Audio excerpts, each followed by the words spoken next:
Monsieur le Ministre.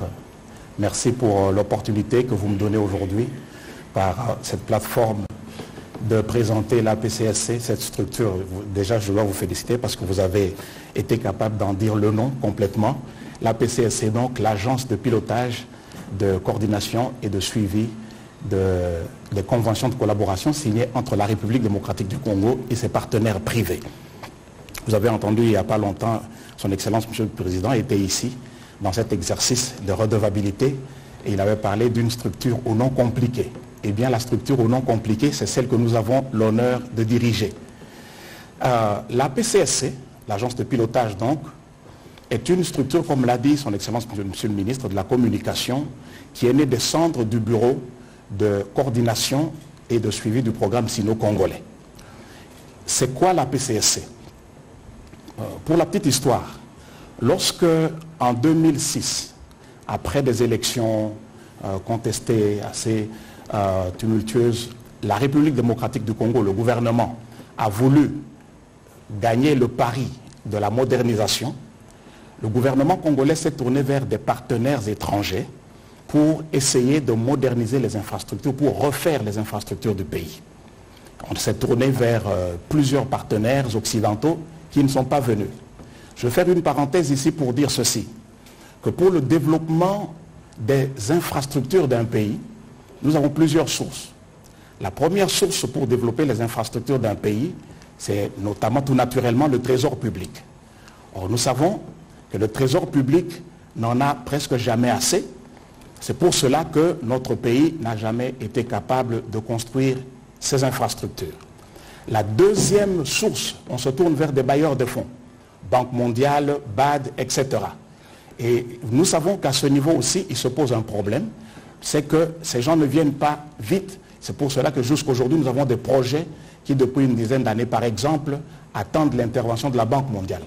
La troisième source, c'est maintenant se tourner vers des partenariats publics-privés où l'État ou la puissance publique appelle la participation des privés pour lui permettre de construire des infrastructures. Et c'est dans ce schéma-là, justement, que ce paradigme est né parce que maintenant, dans le partenariat public-privé, il y a des problèmes de garantie, il y a le problème aussi de la dette publique. Et pour éviter de tomber dans la dette publique, on est parti dans le système le paradigme d'infrastructure, de minerais contre infrastructure. Et là, les puissances, les économies occidentales n'ont pas voulu venir. C'est là où la Chine, le groupement d'entreprises chinoises plutôt, a répondu et est venu en 2008 et a pris 2000 noyés de la Gécamine pour faire ce qu'on a appelé le contrat du siècle, le contrat chinois, c'est-à-dire deux volets. Un volet, le projet minier, et l'autre volet, le projet d'infrastructure. L'objectif étant d'utiliser le projet minier comme plateforme pour le paiement des infrastructures. Alors, maintenant, lorsque les choses ont évolué, le gouvernement congolais a trouvé que ça ne valait pas la peine de concentrer tous ces efforts à une seule convention, un seul programme, parce que c'est de cet accord de 2008 qu'est né ce qu'on connaît comme le programme sino-congolais aujourd'hui. Alors, on a étendu maintenant, on a créé on a innové en créant une structure qui peut maintenant reprendre ce paradigme, mais ne pas le garder seulement limité à un seul programme, mais l'étendre à plusieurs programmes, à plusieurs conventions, à plusieurs domaines, à plusieurs projets, et pas seulement à un seul partenaire, à plusieurs partenaires. De telle sorte que la structure que nous conduisons aujourd'hui a donc vocation de piloter, c'est-à-dire initier, manager des projets colossaux, des partenariats publics-privés de l'ordre d'un minimum d'1 milliard qui interviennent dans le domaine justement des infrastructures et des ressources naturelles. Donc aujourd'hui, Monsieur le Ministre, nous ne sommes plus limités aux Chinois. Nous avons la latitude aujourd'hui de parler à des partenaires américains, à des partenaires émiratis, à des partenaires, à n'importe qui. Et nous ne sommes plus limités seulement au programme sino-congolais. Nous sommes appelés à être l'interface du gouvernement congolais dans toutes les conventions de collaboration. Voilà un peu la PCSC, la structure qui, donc, si comprise et proprement accompagnée, devient donc ainsi le trait d'union entre le potentiel que nous avons en ressources naturelles, parce que je voudrais dire, Monsieur le ministre, que dans le cadre de la PCSC, on ne se limite plus qu'au minerai. On s'est étendu sur toutes les ressources naturelles. Entendez les minerais, les hydrocarbures, les terres arables, le crédit carbone, les forêts, les eaux. Et donc, tout ça, ce sont des ressources naturelles que nous devons valoriser et mettre à profit pour construire ou pour faciliter la construction des infrastructures de notre pays et faciliter ainsi son développement. Alors, vous n'êtes donc pas une agence de trop, pour répondre à ceux qui critiquent Pas du tout, excellent. Nous sommes au contraire, nous sommes une agence dont l'importance est capitale. Nous ne sommes pas une agence de trop, on coexiste très heureusement avec les autres que nous avons trouvés, mais nous avons cette spécificité que nous sommes vraiment le trait d'union. Depuis longtemps, on a entendu, on a grandi dans cette affirmation que le Congo est potentiellement riche, mais il est effectivement pauvre. Et maintenant, le Congo a dit non, nous devons créer une structure qui va justement avoir des attributions transversales qui peut nous amener à résoudre ce paradoxe d'une extrême richesse naturelle et d'une extrême précarité d'infrastructures.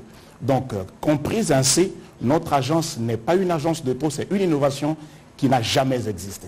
Alors, il y a une question, parce que tout à l'heure, vous parlez du projet du contrat chinois. Hier, on a vu la relance des activités de la SICOMINE. Après quand même quelques mois de crise, comment pensez-vous alors repartir de bon pied là où il y a eu des soupçons, notamment du côté congolais, parce que la partie chinoise n'avait pas pleinement rempli sa part du contrat? Oui, effectivement, il y a eu des problèmes assez criants. Je me souviens que c'était au mois de février de l'année 2023 que nous avions tenu une conférence de presse avec monsieur l'inspecteur général des finances, chef de service, Joël Alikete. Et après, il y a eu cette période de négociation. En fait, avant même d'entrer dans le vif de ce que la négociation a été, nous comptons gagner ce pari par un principe simple. Le principe, c'est que les structures existent, mais ce sont les hommes qui les animent. Lorsque vous prenez des hommes qui ont une conscience déterminée pour accompagner le développement du pays, lorsque vous prenez des hommes qui sont déterminés, qui prennent ça comme un objectif personnel, ça change. Parce que le problème, c'est vrai, les Chinois ont fait leur part, ils ont vraiment fait leur part. Il y a eu beaucoup d'inconsistances. Mais l'homme congolais lui-même a été au centre de beaucoup d'inconsistances, de beaucoup de scandales. Et donc nous venons, tout ce que nous offrons, c'est vrai que pour l'instant on ne sait pas le voir, mais ce que nous offrons, c'est une philosophie différente. On va se rassurer que les prix, la vérité des prix est vraiment de mise. Nous allons nous rassurer que les ouvrages sont vraiment d'une bonne qualité. Nous allons nous rassurer, c'est ça notre travail d'ailleurs, que cette convention fonctionne ou opère dans le strict respect de l'esprit de la Convention. Voilà, merci beaucoup pour vos mots introductifs. J'espère que cela a suscité des questions du côté des médias. Je veux donc m'y tourner du côté des journalistes pour récolter quelques questions, évidemment, pour avoir des éclaircissements, notamment sur, on a vu l'impressionnant barrage de Boussanga. Et donc, quand vous allez vous charger de tout ça, on va commencer cette série de questions avec Liévin Luzolo.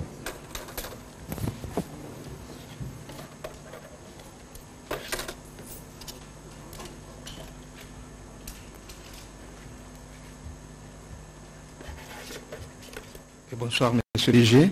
Bonsoir. Ma question, ça devait être 3 questions, mais ça reste 2, parce que vous avez dit bientôt, ou pas bientôt, c'est maintenant que votre travail commence. Alors, ma deuxième question sera celle-ci. Avez-vous un personnel qualifié, par exemple, pour faire les suivis des travaux? Je prends aussi les cas des routes qui seront construites par les Chinois par rapport à l'avenant qui venait d'être signé. Avez-vous un personnel qualifié qui peut bien faire les suivis des travaux sur le terrain, les travaux des routes notamment? La deuxième question, c'est celle-ci. Votre agence a-t-elle le pouvoir de rompre une convention signée par la RDC avec un partenaire? Ou encore, peut-elle traduire en justice un partenaire? Merci beaucoup, M. Liévin. Je réponds déjà à la première question, si on a un personnel qualifié. En fait, la République démocratique du Congo a des structures qui sont qualifiées et que nous allons mettre à profit pour le suivi technique des ouvrages exécutés dans le cadre de cette convention. Je vais par exemple, je m'en veux pour exemple la CGT, l'Agence congolaise des grands travaux. En fait, la CGT a été créée dans le cadre du programme sino-congolais.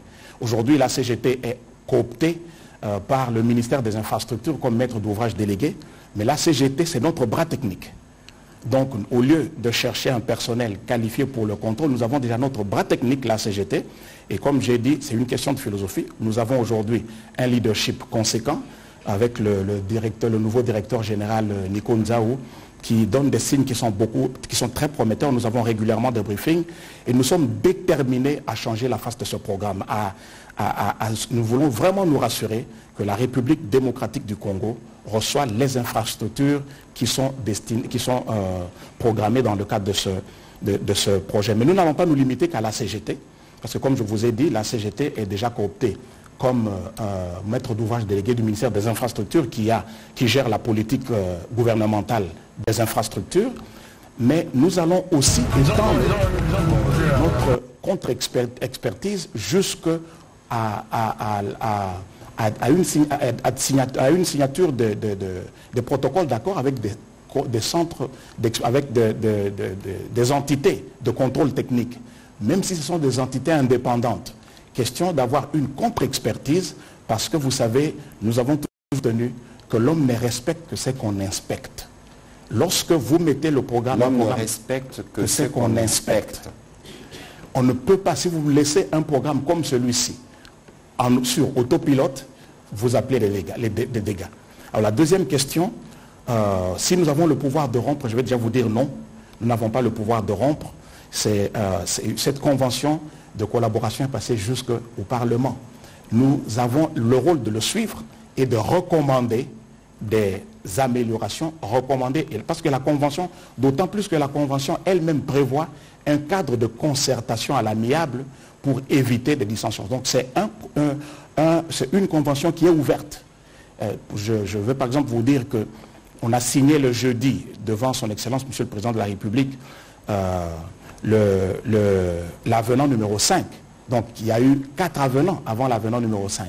Et les 4 premiers avenants n'ont été initiés que par la partie chinoise. Donc nous avons la latitude, nous, je peux dire, s'il faut prendre le principe de réciprocité ou d'équilibre, nous avons encore 3 avenants que nous sommes en droit d'initier. Et donc on fait tous ces équilibrages-là, mais nous, en tant que votre agence de suivi, nous n'avons pas le pouvoir de rompre cette convention-là.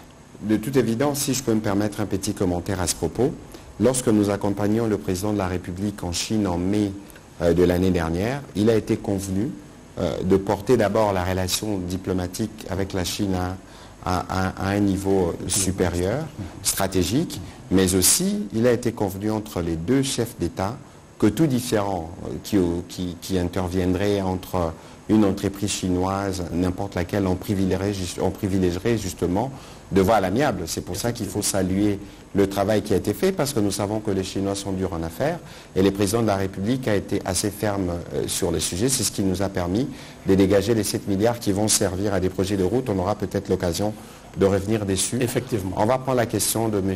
Jacques Moulouba. Je vais demander au journaliste Patrick Locala d'avancer vers les micros pour la prochaine question. Merci, Monsieur le ministre. 2 petites questions au directeur général. La première, je crois que Liévin l'a effleuré, mais je vais être plus concret. Monsieur le directeur général, dans l'opinion congolaise, on a tendance à penser que les œuvres ou le produit des Chinois sont de 3 qualités. La première, la bonne, la deuxième, la moyenne, et la troisième, la moins bonne. Alors nous étions habitués ici à voir les Chinois construire des routes, mais après un temps, après 8 mois, après une année, toutes ces routes-là sont défoncées. Alors, quand vous avez signé les avenants, c'est en fonction de quelle qualité? La première qualité des routes, ou comment faire pour que nous ayons cette fois-ci des infrastructures de qualité et qu'au bout d'un temps, que nous ne puissions plus nous plaindre par rapport à ce qui se fait. La deuxième question, c'est au lendemain de la signature de l'avenant numéro 5, au niveau de l'espace Katanga, il y a des voix qui s'élèvent déjà, notamment la société civile, qui estime que quand on doit se rendre compte des routes qui doivent être construites, c'est l'espace Grand Kasaï et l'Équateur qui sont les plus privilégiés. Et que, je ne sais pas, vous allez nous le préciser, et qu'au niveau de l'espace Katanga, il n'y a pas grand-chose. Et pourtant, dans ces investissements, vous savez que la population locale doit se retrouver à travers des œuvres à caractère social. Et s'il y a des premiers bénéficiaires de ces infrastructures, ça doit aussi être les populations locales. Alors, qu'est-ce que vous voulez nous dire aujourd'hui? Est-ce que vous avez la cartographie de toutes ces routes-là qui doivent être construites à travers le pays? Est-ce que l'espace Katanga est aussi servi? Qu'est-ce que vous pouvez dire aujourd'hui à cette population qui commence déjà à mal penser du projet? Merci. Merci beaucoup, monsieur le journaliste. Monsieur Jacques Moulouba. Monsieur Jacques Moulouba. Merci beaucoup pour vos deux questions. Déjà, je vais commencer par la première question de la qualité. Vous savez, monsieur le Président de la République, comme l'a dit le ministre tout à l'heure, est parti en Chine et nous étions parmi les gens qui l'accompagnaient. Il a dit ceci. Il nous l'a révélé par la suite aussi, lorsqu'on était même avec la partie chinoise, lors de la signature de l'avenant. Il est parti avec une préoccupation. Et il a exprimé à son homologue chinois qu'il était vraiment sérieusement dérangé de ce que le produit chinois était perçu de cette manière ou de manière aussi péjorative dans notre marché.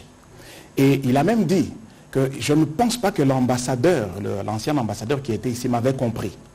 Parce que ici, lorsqu'on parle de chinoiserie, on parle des produits de qualité médiocre. Et c'est justement ça a été ça son combat et son message. Il leur a dit, je veux qu'on rééquilibre les choses, je veux qu'il y ait une bonne qualité, de manière à ce que même votre image dans notre pays soit lavée. Alors, maintenant, il appartient à nos partenaires chinois de livrer un produit de bonne qualité, mais il nous appartient à nous de les suivre. Parce que quelqu'un ne peut pas venir chez vous, vous imposer un produit d'une mauvaise qualité et vous laissez faire. Donc il y a la complicité de la partie congolaise. Mais quant à nous, nous avons reçu des instructions claires. Monsieur le Président est déterminé à ne plus avoir des routes biodégradables, à ne plus avoir des routes à usage unique. La qualité devra être une qualité top. Ça veut dire que nous n'allons plus avoir, c'est vrai qu'en termes de routes, je ne suis pas un ingénieur, mais nous savons que les routes, la livraison d'une route est toujours suivie d'un plan d'entretien, un plan de maintenance. Et ça, c'est une autre question. Mais quant à la qualité pour la construction, nous avons été instruits.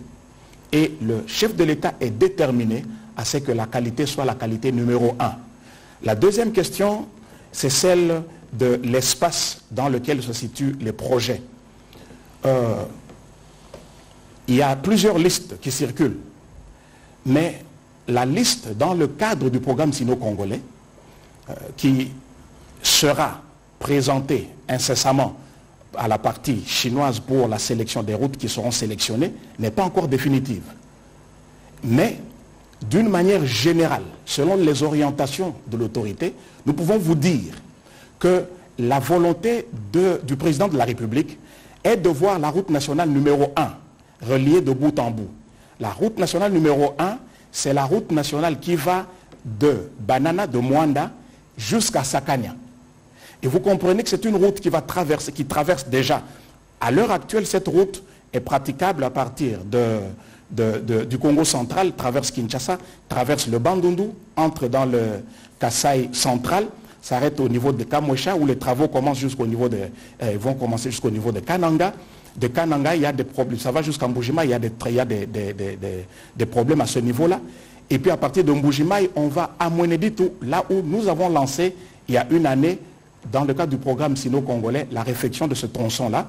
Et maintenant, avec les nouveaux, dans le nouveau projet, on va prendre à partir de Mweneditu jusqu'à Ngouba, près de 900 km, 888, je ne me trompe pas, kilomètres. Or, peut-être qu'il faut préciser Ngouba se situe où? Ngouba se situe justement dans l'espace du Grand Katanga. Donc cette route, ces projets auront l'avantage de désenclaver l'espace Grand Katanga, parce que et la Lomami et le Haut-Lomami, et donc c'est une route très stratégique. Donc lorsque cette route sera exécutée de bout en bout, monsieur le journaliste, ce qui va se passer, c'est que les minerais du Katanga ne vont plus traverser 2 ou 3 pays pour faire 2600 km de Katanga à Durban, mais ces minerais vont commencer à prendre notre autoroute à moins de 1800 km, arriver à notre port en eau profonde à Banana, et l'argent qu'on pouvait laisser dans les péages ou dans les frontières des pays étrangers, cet argent reste dans notre pays. L'espace Katanga sera utilement servi avec les projets tels qu'ils sont en train d'être conçus. Pour petit rappel, le jour de l'investiture du président de la République, le 20 janvier, dans son discours, il a parlé évidemment des 7 milliards que nous récupérons de ce contrat chinois, qui sera affecté au désenclavement du pays. Désenclavement. C'est-à-dire qu'il faut qu'on arrive à relier les 4 coins de la RDC. Et je souhaiterais justement, dans ces cadres-là, avoir les schémas. Parce que j'ai discuté en attente de l'activité d'hier avec, je pense, le DG Nikonzao de la CGT, qui m'expliquait que l'ambition du président de la République pour ce mandat, en tout cas pour ce qui concerne les grands travaux, c'est d'arriver à relier Banana, Angouba en véhicule. C'est 900 km de route. Et normalement, ça doit se faire en 10 ans. Mais avec la volonté exprimée par le président de la République, les techniciens, je ne vends pas un secret, sont en train de travailler ils envisagent de travailler avec plusieurs ateliers. Plusieurs ateliers, ça veut dire plusieurs entreprises qui pourront chacun prendre de tranches de 200 km, de 300 km. Et en 3 ans, si tout va bien, avec les financements qui est déjà disponible, ceci pourra être possible. C'est pour vous donner une indication que dans le plan du président de la République, que ce soit pour le mandat passé, que ce soit pour les nouveaux quinquennats, on ne regarde pas les provinces.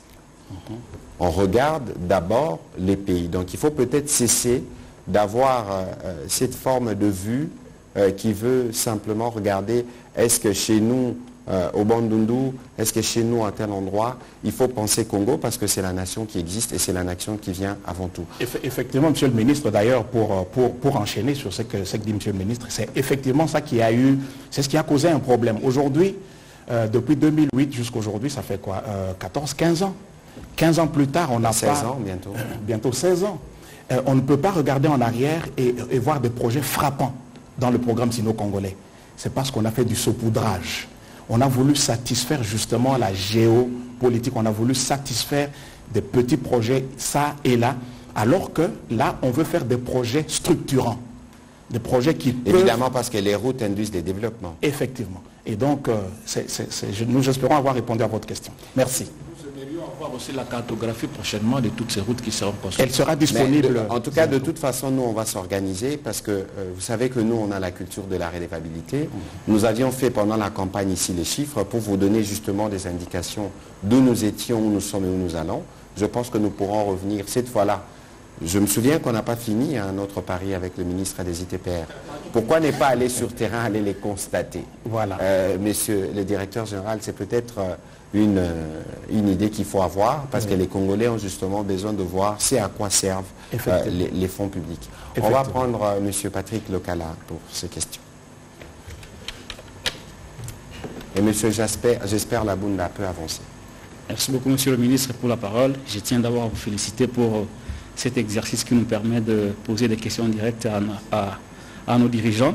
Merci. D'abord, la première question, je voudrais revenir un peu sur... on parle beaucoup de la révisitation du contrat, ce qui est une bonne chose parce que d'après les informations, la RDC a encore tiré profit de cette révisitation du contrat. Mais je voudrais revenir sur les deux parties, la partie congolaise et la partie chinoise. Semble-t-il, il y a des fonds qui ont été décaissés, ou soit dans ces contrats, il y a eu la construction de certaines routes. Mais l'on a décrié la surfacturation de plusieurs routes, notamment ici à Kinshasa. Mais j'ai comme l'impression, monsieur le DG, qu'on n'en parle plus. Où en sommes-nous avec les responsables de la surfacturation de routes concernant le contrat que nous avons avec les Chinois. Et au niveau de votre structure, qu'avez-vous fait pour éviter de tomber dans la même problématique de la surfacturation des routes qui vont être construites? Par rapport à la partie chinoise, il est vrai que le Congo a eu des motivations qui lui ont poussé à demander la révisitation, et d'ailleurs elle l'a obtenue. Je voudrais savoir, en termes de gains dans ces contrats, la partie chinoise a déjà gagné combien par rapport à ce contrat? Merci. En termes de minerais, et comment on peut évaluer en termes de fonds? Et par rapport à la dernière question, je voudrais justement savoir, le ministre a parlé de 10 ans, mais nous connaissons que nous avons des routes prioritaires, notamment les routes à dessert agricole, les routes d'évacuation des desserts agricoles. Quel est le schéma que vous avez établi pour la reconstruction de routes prioritaires, notamment les routes d'évacuation des desserts agricoles? Et quelle est la durée? Je crois que ce sont des questions qui peuvent nous aider à comprendre dans combien de temps le travail sera fait, parce que le Congolais en a tellement besoin, parce que nous n'avons pas de route. Et merci. Si nous avions des routes, j'espère que... Alors, bien avant que les directeurs généraux ne répondent, ici, il faudrait qu'on reste dans les limites qui sont les tiennes dans les débats. Parce que le volet SICOMINE est un contrat chinois concerné des grandes infrastructures. Et le président de la République a donné la perspective en disant qu'on allait désenclaver le pays. Il y a d'autres programmes qui sont en cours en même temps. Au niveau du ministère des Infrastructures, je vous donne l'exemple. Par exemple, nous, dans le cadre du programme de 145 territoires, il y a un volet qui est destiné aux routes des dessertes agricoles. Parce que les routes des dessertes agricoles ne sont pas les travaux qui s'est fait, je ne suis pas expert dans le domaine, mais le travail qui s'est fait pour les routes des dessertes agricoles peut être bien différent des travaux qui se font pour les routes des dessertes nationales. Pourquoi? Peut-être pour les dessertes agricoles, on peut travailler dans l'urgence, parce qu'il faut évacuer en attendant de venir faire des enrobés, etc. Et donc il y a cette différence qu'il faut faire dès le départ. Comme ça, monsieur le directeur Freddy Chimbo reste dans le champ qui est le sien. Merci beaucoup, monsieur le ministre. Je crois que le ministre a vraiment répondu à votre dernière question. C'est ça. Nous allons rester dans ce qui est dans nos attributions, parce que les routes de desserte agricole font l'objet de tout un ministère. De tout un ministère de développement rural, et il y a toute une agence, enfin pas une agence, toute une structure, je crois office de route de desserte agricole quelque chose. Je n'aimerais pas dire que c'est un nom compliqué comme cela a été le cas avec moi. Mais pour revenir à votre question sur qu'est-ce que nous avons fait, qu'est-ce que nous préconisons pour ne pas tomber dans le même problème. Déjà, la revisitation n'a pas parlé de la surfacturation. Effectivement, monsieur le journaliste, la revisitation tendait à rééquilibrer la convention. Alors que les surfacturations ont été un comportement, je peux dire, permettez-moi l'expression, délinquant. Donc, les négociations n'ont pas visé le comportement de ces individus. Là, c'est la justice. Les gens ont été cités. Les structures, là, vous savez, c'est depuis quelque temps que le commun, que le peuple décriait. Mais c'est là où nous avons salué hier, n'est-ce pas, le courage de l'inspecteur général, chef de service, qui a eu le courage de dénoncer à haute voix ce que les gens pensaient tout bas. C'est tout simplement scandaleux, et c'est là où nous disons qu'il est important que le Congolais, que l'homme congolais, que le cœur du Congolais soit acquis pour le développement de son propre pays. Parce que la surfacturation a été l'œuvre de plusieurs... Ça prend une conjugaison de plusieurs éléments pour arriver à la surfacturation. Et donc, dans notre cas, nous allons nous rassurer, comme je l'ai dit, de suivre. Nous venons avec la philosophie d'un contrôle rigoureux. Et nous venons avec la philosophie d'un contrôle permanent nous allons nous rassurer que même de ce que nous recevons, que nous demandions de l'expertise. Nous avons ACGT, comme je l'ai dit, nous avons le bureau technique de contrôle, qui est aussi une structure capable de faire des contrôles techniques, mais nous n'allons pas nous empêcher de faire de la contre-expertise, d'avoir plusieurs opinions différentes, de manière à nous rassurer de la vérité des prix pratiqués. Alors, vous avez demandé combien les Chinois ont gagné dans le projet. Justement, c'est l'un des points de l'accord. Parce que pour répondre à cette question, il faut avoir des audits. Il faut un audit financier, il faut un audit technique pour qu'on se rassure de voir qu'est-ce qu'ils ont déjà exploité comme minerai. Quelles sont les quantités qui ont été vendues, quelles sont les quantités qui ont été exploitées, ainsi de suite. Et pendant que nous étions en négociation, si on était parti dans les audits, on aurait carrément suspendu tout le contrat pendant longtemps. Alors, nous avons fait la première partie, on a convenu sur des points essentiels, mais le plus gros point, c'est que nous sommes tous acquis au principe des audits. Donc, au moment où nous vous parlons, comme hier, on a relancé le programme sino-congolais, on se met avec la GECAMINE et la SICOMINE et on va justement commander ces audits indépendants qui vont justement nous renseigner sur ça. Et comme l'a dit M. le ministre, devoir de redevabilité oblige, nous reviendrons et nous répondrons avec des chiffres pour ne pas parler de manière figurée. Voilà, et la dernière question a déjà été répondue par... Alors, on va prendre la question des experts Nabunda. Je vais demander à Oscar Mbal de s'y préparer. Merci beaucoup, Monsieur le ministre. Et Jean-Marie Kamboua. Après Oscar. Monsieur Déchet, vous ne cessez de reconnaître, de par votre allocution, le fait que de part et d'autre, c'est-à-dire du côté congolais et chinois, le contrat n'avait pas été respecté comme il se doit.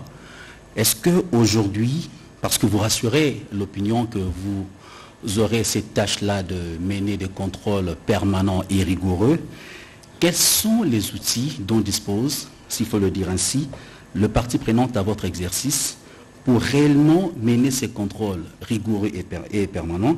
Et à votre niveau, comptez-vous rendre compte à l'opinion sur de quelle manière, il faut le dire, j'allais dire, excusez-moi, de quelle manière comptez-vous rendre compte à l'opinion sur l'état d'avancement de ces contrats? Merci beaucoup.